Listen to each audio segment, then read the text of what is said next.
Good morning, it's Tuesday the 7th of September.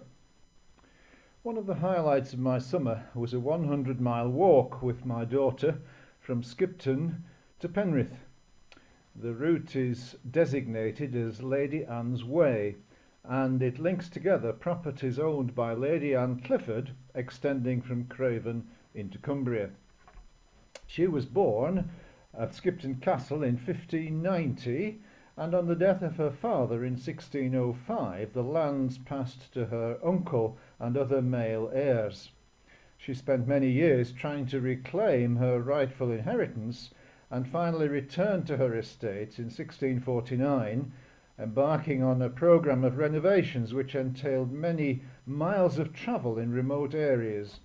In particular, she personally supervised repairs to her castles and fortified farmhouses, including Barden Tower, Napa Hall, Pendragon Brough and Appleby Castles, and her favourite, Brougham Castle, just outside Penrith, where she died in 1676.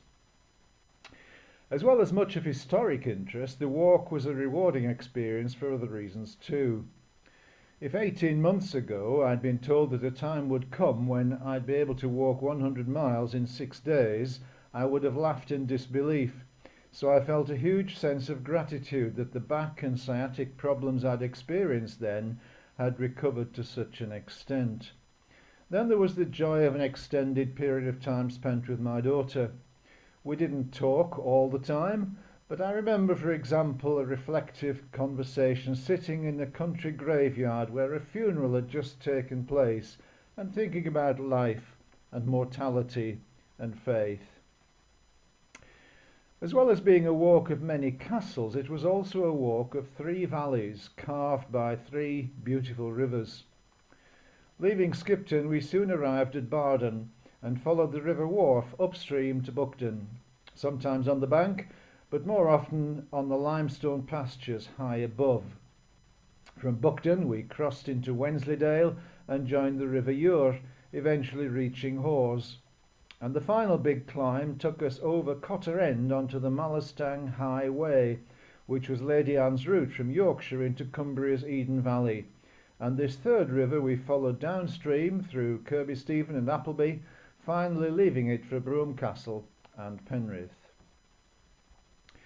Not the least of the pleasures of the walk was the slowing of pace. On those occasions when we had not touched tarmac for several hours, noisy speeding traffic came as quite a shock to the system. By most standards the walk was not really remote, yet there were times when we seemed to be inhabiting a different world from that which we had left and to which we have now returned. Often this was most notable on those riverside stretches where the only sound was the water splashing over rocks.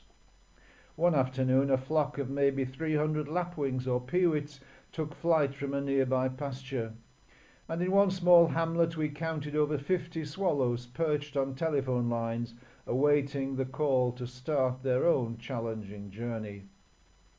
Such glimpses into the created world are reminders that so much life and energy surrounds us, and we're enriched immeasurably by taking the time to observe what lies beyond the busy world of human activity.